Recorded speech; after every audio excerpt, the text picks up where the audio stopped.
Et je te confie mon esprit entre tes précieuses mains. Fais-en ce que tu veux, précieux Saint-Esprit. Je m'abandonne entièrement à toi. Je te fais confiance à partir de ce jour. Et je sais que dès à présent, ta main était tendue sur moi pour accomplir et réaliser des grandes choses. Pour accomplir et réaliser des grandes choses pour la gloire de ton nom. Pour la gloire de ton nom. Amen. Lève tes deux mains au ciel. Alléluia.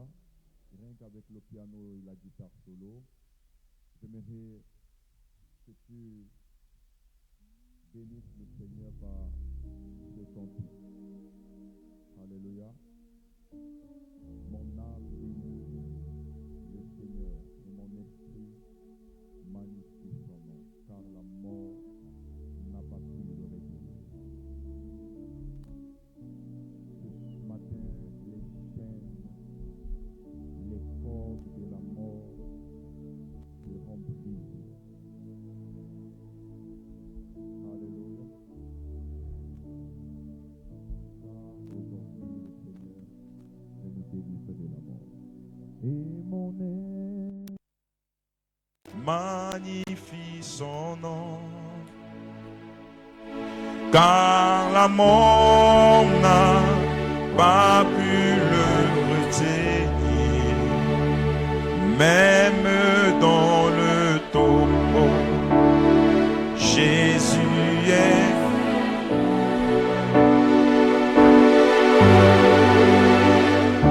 Dans le tombeau, même dans le tombeau, dans le tombeau, oh, même dans le tombeau, Jésus, même dans le tombeau.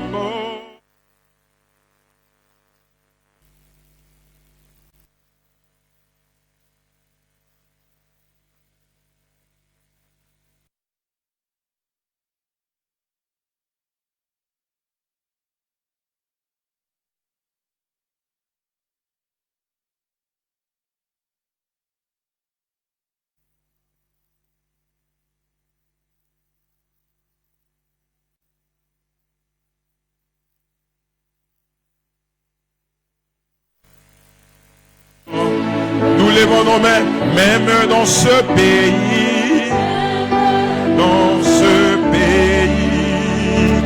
Jésus est Seigneur, même au Gabon, Jésus, même dans ma nation,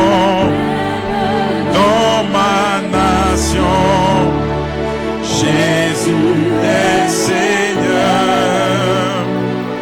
même dans ma nation, Jésus, même dans ma nation, même dans ma nation, Jésus est Seigneur, Jésus est Seigneur, Jésus, même en ces lieux, alléluia, même en ces lieux, même en ces lieux, même dans ma vie, alléluia, Jésus est Seigneur, même dans ma vie, alléluia, Jésus est. Je proclame et je prophétise par tes mains levées au ciel qu'en ce culte dominical, que Jésus est Seigneur dans ta vie par ton amen, dans le nom de Jésus-Christ de Nazareth. Et je le déclare par ton amen, la mort est vaincue dans ta vie. La mort est vaincue dans ta famille. La mort est vaincue dans tes entreprises. La mort est vaincue dans tout aspect de ta vie par la puissance du nom de Jésus. Le Seigneur t'accorde la délivrance aujourd'hui. Le Seigneur t'accorde la restauration aujourd'hui. Ce que tu attendais de la main de Dieu, que cela te soit accordé dans le nom de Jésus-Christ de Nazareth. Nous avons un Dieu grand, fort et puissant et reçois cela par ton amen. J'aimerais que ton amen soit comme une détonation en ces lieux. Une détonation qui va incliner les ténèbres. Une détonation qui va rabaisser Satan. Dis amen plus de 7 fois là où tu es. Amen. Non, je n'ai pas entendu. Dis amen plus de 7 fois là où tu es. Amen plus de 7 fois là où tu es au nom de Jésus. Alors, j'aimerais que nous puissions faire une prière avant de commencer. C'est de résister contre l'esprit des morts. Parce que l'esprit de Dieu m'a dit cette nuit que beaucoup de familles sont victimes de la mort. Et au nom de Jésus, je viens avec le mandat, l'onction que je transporte est pour repousser la mort et renvoyer la mort aux abîmes par la puissance du nom de Jésus-Christ de Nazareth. Je vais compter jusqu'à 3, tu vas crier le nom de Yahweh. Et tu vas commencer à prophétiser par ta prière que la mort soit éloignée, loin de toi, que la mort soit chassée. J'ai dit 1, j'ai dit 2, j'ai dit 3.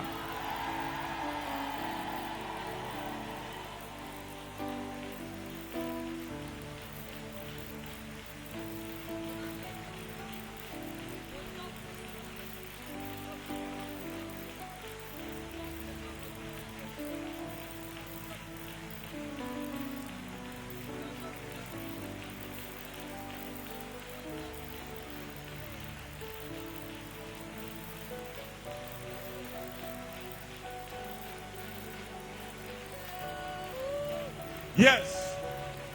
Je vois cette mort être chassée aujourd'hui. Je vois cette mort être chassée aujourd'hui. Je vois cette mort être chassée aujourd'hui.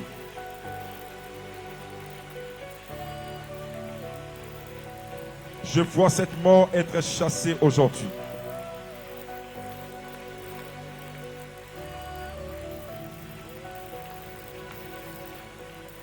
Les radabas soble de behej. Quelle est la mahaslo? Plepenta agadi gahaz. Rekino mahaz egebe. Jaboria agadi le behaz. Nunaha bahaz. Kijora davi. Remeneho fahada valega. Je prophétise par ton amen que c'est fait au nom de Jésus-Christ de Nazareth. Lève tes deux mains à Dieu et répète après moi, mon Père, la mort est vaincue aujourd'hui. Dis le plus fort, mon Père, la mort est vaincue aujourd'hui. J'ai l'autorité et j'ai le pouvoir. Plus fort, j'ai l'autorité et j'ai le pouvoir par le nom de Jésus. Encore, j'ai l'autorité contre l'esprit des morts. J'ai le pouvoir contre l'esprit des morts. Au nom de Jésus. Au nom de Jésus. On lève la main et dit amen 7 fois. Dis amen 7 fois. Est-ce que je peux entendre les instruments? Est-ce que nous pouvons acclamer Dieu au son des instruments? Plus fort, musiciens. Waouh! Pendant que tu l'as fait, que la grâce de Dieu soit ton partage. Dis avec moi, waouh! On va ce soir, ce matin, on va manger la nourriture solide. C'est-à-dire que ce qui va arriver sera extraordinaire. Alléluia. Alors, tenons-nous debout. Que Dieu vous bénisse. Soyez salués, serviteurs de Dieu, et tous les serviteurs de Dieu qui sont avec vous. Que Dieu vous bénisse. Est-ce que nous sommes sur nos pieds? Reste debout comme ça. Alléluia. Apocalypse, le chapitre 9, à partir du verset 1. Nous allons plonger dans la profonde méditation aujourd'hui. Nous allons enseigner, car nous avons compris que nous n'avons plus besoin que d'une église de prophétie. On a besoin d'une église où des personnes sont assises sur la parole de Dieu. Alléluia. La prophétie est bonne, mais à cela, il faut ajuster à plus de 80% la parole de Dieu. C'est la base. Sinon, si tu as la prophétie, c'est comme si on te remettait à utiliser cette prophétie. Parce que lorsque tu voudras l'utiliser et tu n'as pas les codes pour décortiquer cette prophétie, cela devient automatiquement une infraction en toi. Alléluia. Dieu accomplira ta prophétie. Ta prophétie s'accomplira par la puissance de Dieu. Tu rentreras dans l'accomplissement total de celle-ci. Parce que tu seras assis dans la parole de Dieu. Et la parole de Dieu sera en toi dans le nom de Jésus-Christ de Nazareth. Est-ce que nous pouvons dire Amen 3 fois? Alors, depuis déjà une semaine, j'enseigne sur le thème. Alléluia. Le mystère caché derrière les ténèbres. Le mystère de la nuit, le mystère des combats spirituels que nous avons la nuit. Qui est victime des combats ici la nuit? Lorsque vous dormez, vous sentez une oppression. Vous vous voyez dans des rêves en train de combattre. On est en train de vous poursuivre dans certains rêves. Les gens vous oppressent. Il y a même des visages que vous voyez et autres. Alléluia. Donc, nous avons abordé une thématique. Voilà, nous avons abordé une thématique. Et par la grâce de Dieu, nous croyons.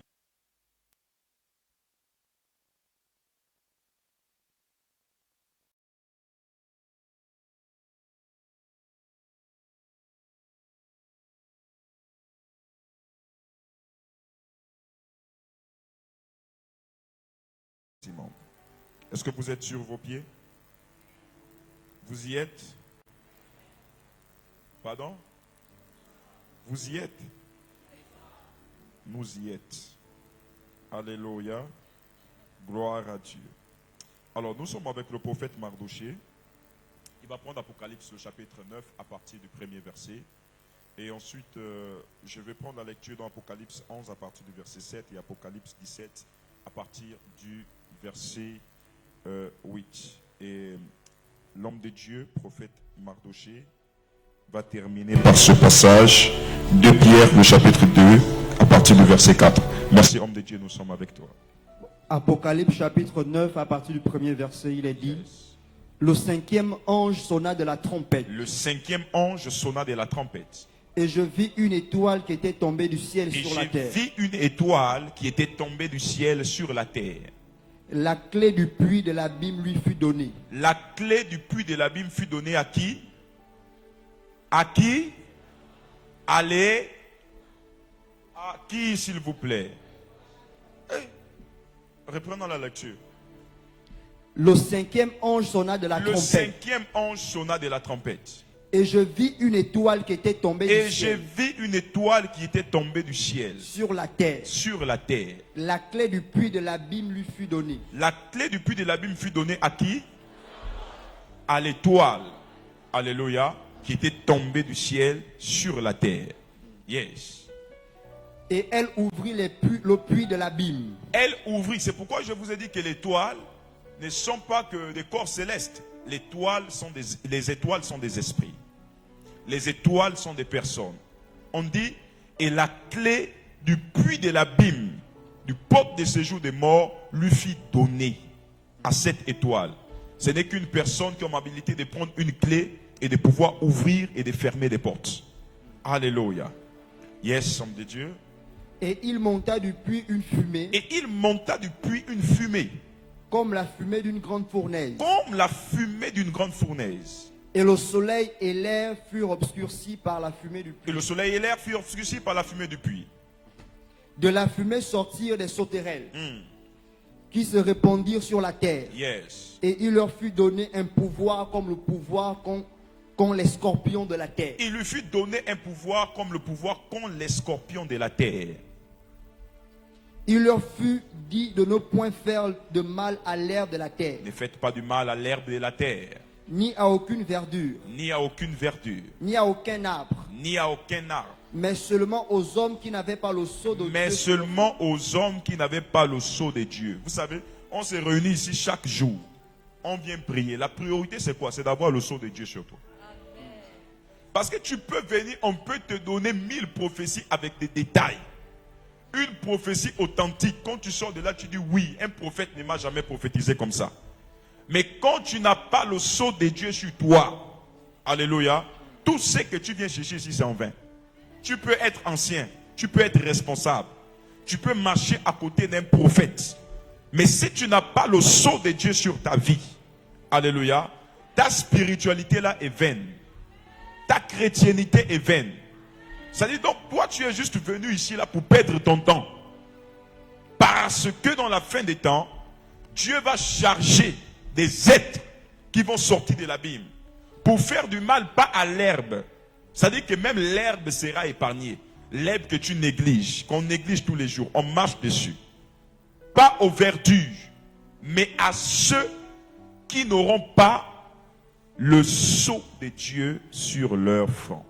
Je prophétise aujourd'hui que le sceau de Dieu soit inscrit sur ton front. Yes. Comment?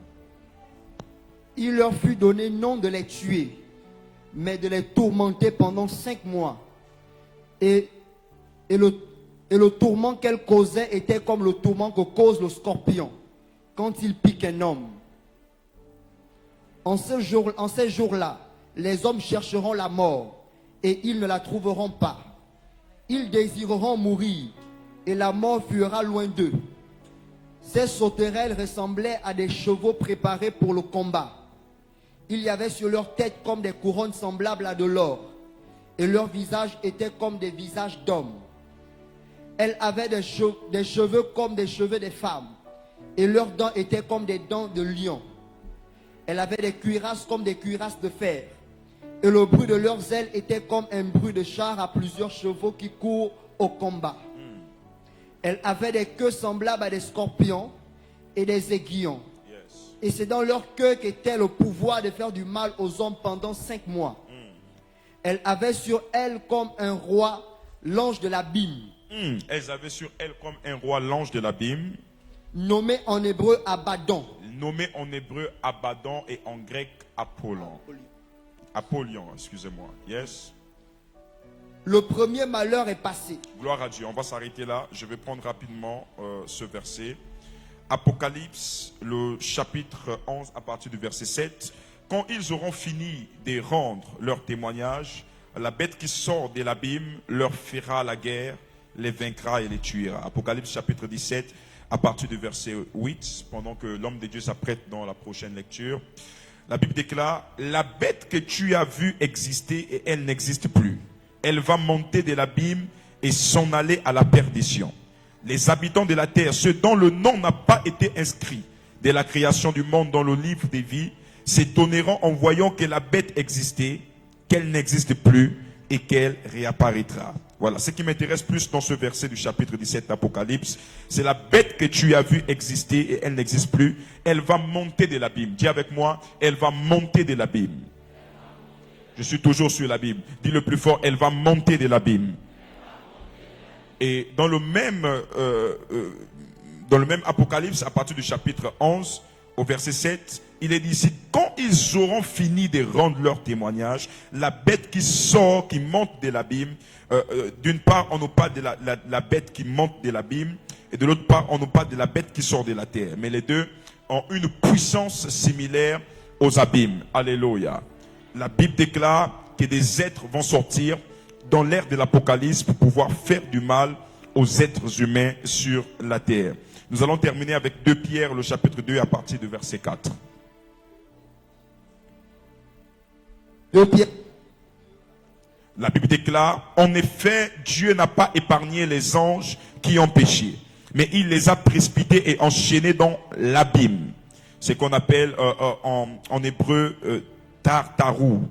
là où règnent les ténèbres, pour qu'ils soient gardés en vue du jugement. En effet, Dieu ne les a pas épargnés, les anges qui ont péché, mais il les a précipités et enchaînés dans les abîmes, ou encore dans l'abîme, là où règnent les ténèbres. Dis avec moi les abîmes, ou encore l'abîme, où règnent les ténèbres. L'abîme, où règnent les ténèbres. Prenons place dans la présence de Dieu, que Dieu vous bénisse mes filles, prenons place. Alors, depuis vendredi, j'aborde sur une thématique assez importante, sur vaincre les combats des nuits. Alors, avant de rentrer dans le vif du sujet sur vaincre les combats des nuits, les combats auxquels nous faisons face, les oppressions que nous avons, il est très important de rappeler ici le concept nuit dans sa définition originelle. Car vous ne pouvez pas définir la nuit, comprendre la nuit que par des définitions scientifiques qui ont été données. Mais avant de définir la nuit, en théologie, il y a une notion qu'on appelle la loi de la première mention. La loi de la première mention stipule que pour comprendre un test dans son contexte originel, il est très important de le définir la première fois où il a été employé. Et la Bible déclare dans le livre de Genèse chapitre 1, au commencement Dieu créa les cieux et la terre. La terre était informe et vide. Il y avait des ténèbres à la surface de l'abîme et l'Esprit de Dieu s'est mouvé au-dessus des eaux. La Bible déclare à partir du verset 3, Dieu dit que la lumière soit et la lumière fut. Dieu vit que la lumière était bonne, il sépara la lumière d'avec les ténèbres. Ainsi il y eut un jour rattaché et présidé par la lumière, et il y eut une nuit rattachée et présidée par ce qu'on appelle les ténèbres. Donc en un mot, l'origine de la nuit, qui est le contexte sur lequel nous allons appuyer notre message, les combats de nuit, l'origine de la nuit provient des ténèbres. Dieu va voir que sur l'univers, lorsqu'il va descendre pour mettre en place son projet de la création d'homme, lorsqu'il va descendre pour mettre en place son projet de la création de l'univers, les cieux et la terre et autres, Dieu va faire un constat. C'est qu'il y avait des ténèbres à la surface de l'abîme et l'Esprit de Dieu s'est mouvé au-dessus des eaux. Et je vous ai dit, pour ceux qui étaient là vendredi, que dès le commencement, au départ, l'univers était rempli d'eau. L'univers était rempli d'eau. Il y avait de l'eau. Et dans cette eau, il y avait du sec, qu'on appelle l'amas. C'est cet amas qui a formé ce sur quoi nous sommes, appelés la terre. Et la Bible déclare que Dieu va faire ce constat, qu'il y avait des ténèbres à la surface de l'abîme. Et tellement les ténèbres étaient à la surface de l'abîme, les ténèbres avaient un impact là où l'Esprit de Dieu s'est mouvé au-dessus des eaux. Et Dieu va appeler la lumière. La Bible déclare, Dieu dit que la lumière soit et la lumière fut. Dieu vit que la lumière était bonne. Autrement dit, selon Dieu, les ténèbres n'étaient pas une bonne chose pour lui. Les ténèbres n'étaient pas une bonne chose pour ce qu'il voulait créer et ce qu'il voulait faire. Alors par là, on doit se poser la question, quelle est l'origine des ténèbres? Les ténèbres ici, bien-aimés dans le Seigneur, ne sont pas quelque chose qui ont été créés par Dieu. Les ténèbres ici ne sont pas, bien-aimés, un phénomène que Dieu lui-même il a causé. Mais les ténèbres ne sont que la conséquence de la désobéissance et de l'existence, le symbole du diable là où il était précipité. J'entends beaucoup de courants religieux dire que Satan fut précipité sur la terre. Vous devez comprendre que lorsque Satan a désobéi à Dieu, la terre n'était pas encore créée. Dieu n'était pas encore descendu, comme cela est mentionné dans le livre de Genèse, le chapitre 1. Toutes ces choses n'existaient pas.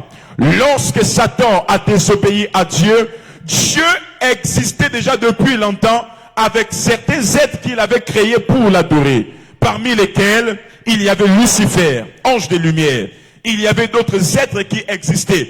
Et d'autres éléments naturels même qui existaient, tels que l'eau, tels que la lumière. Parce qu'il n'y a aucun verset dans la Bible là où on va vous montrer que Dieu a créé l'eau. Ce sont des choses qui existaient avant la création des choses visibles. Il n'y a aucun verset dans la Bible là où on va vous montrer que Dieu a créé la lumière.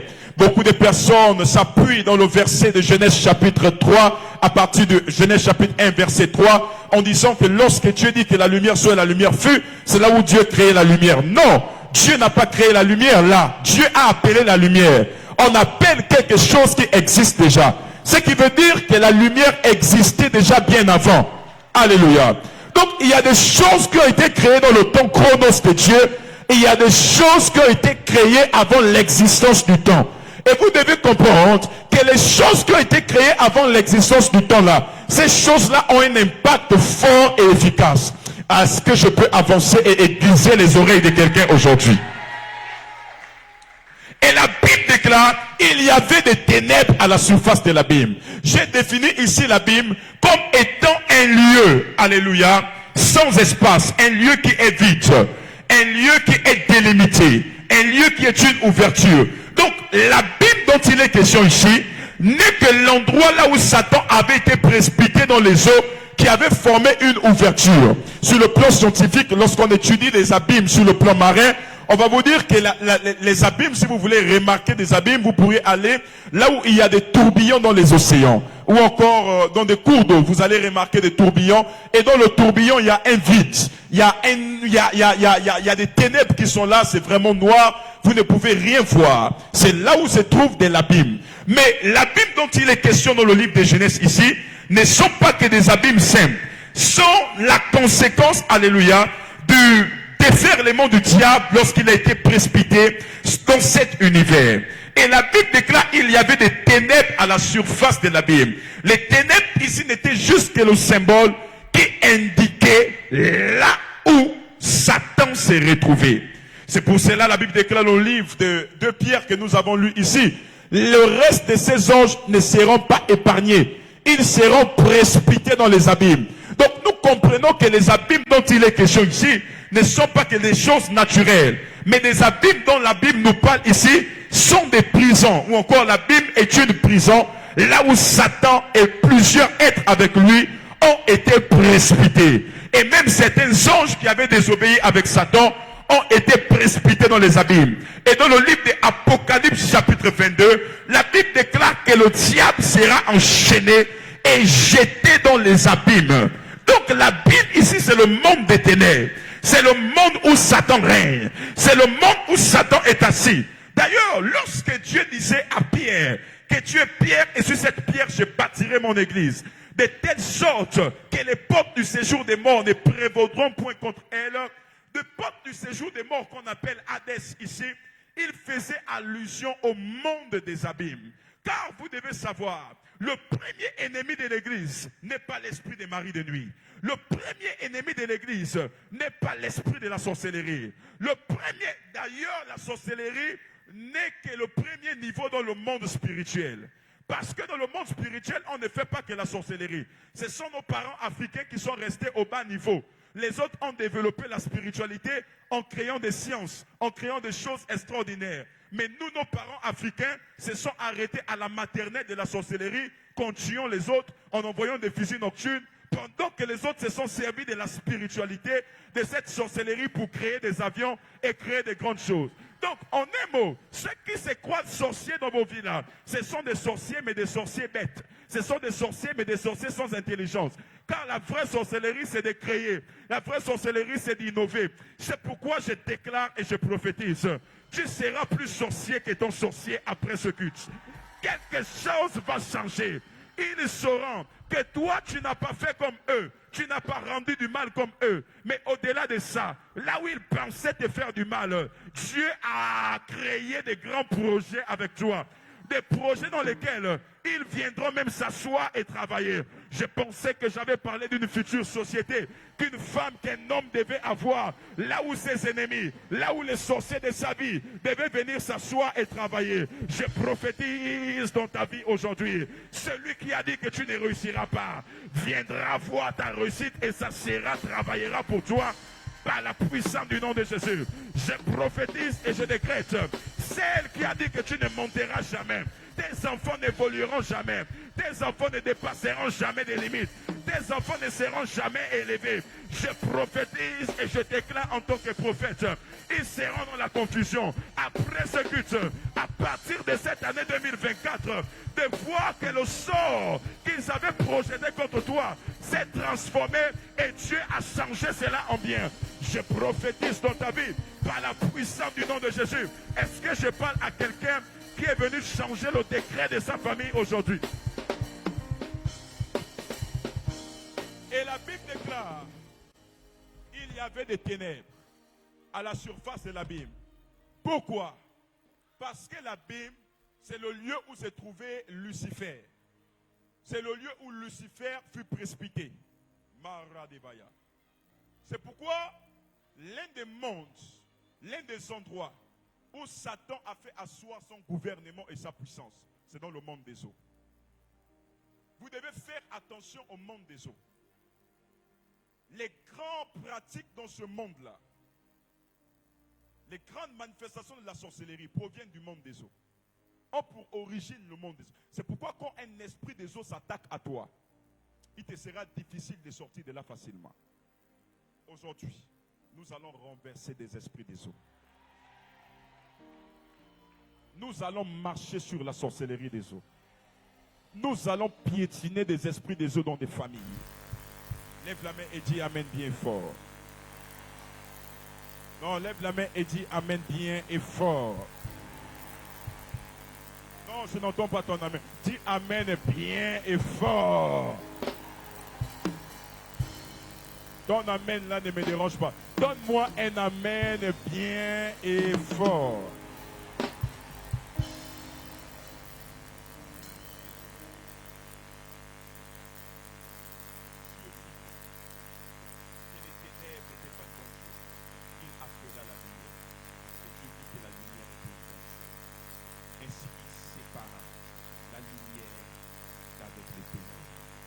On parle ici de la lumière. Vous devez comprendre que lorsqu'on parle des ténèbres, il y avait des ténèbres à la surface de la vie. Les ténèbres ici ne sont pas des autres phénomènes du noir que vous voyez. Les ténèbres ici, c'est l'image de l'ignorance.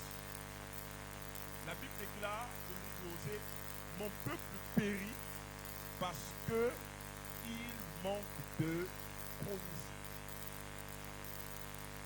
Dans notre version, il est dit, mon peuple périt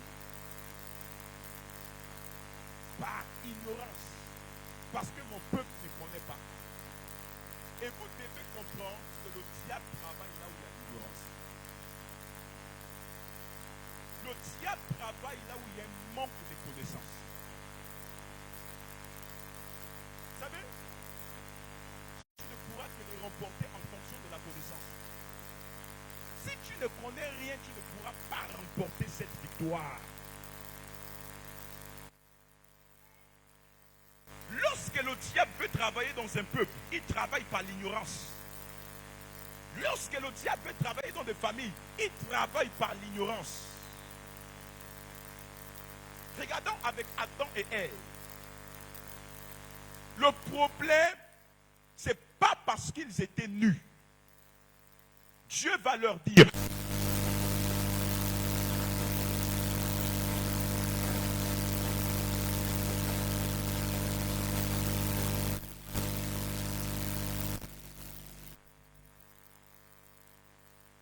Le problème, c'est qui t'a fait croire que tu es pauvre. Le problème, c'est pas que tu ne réussiras jamais.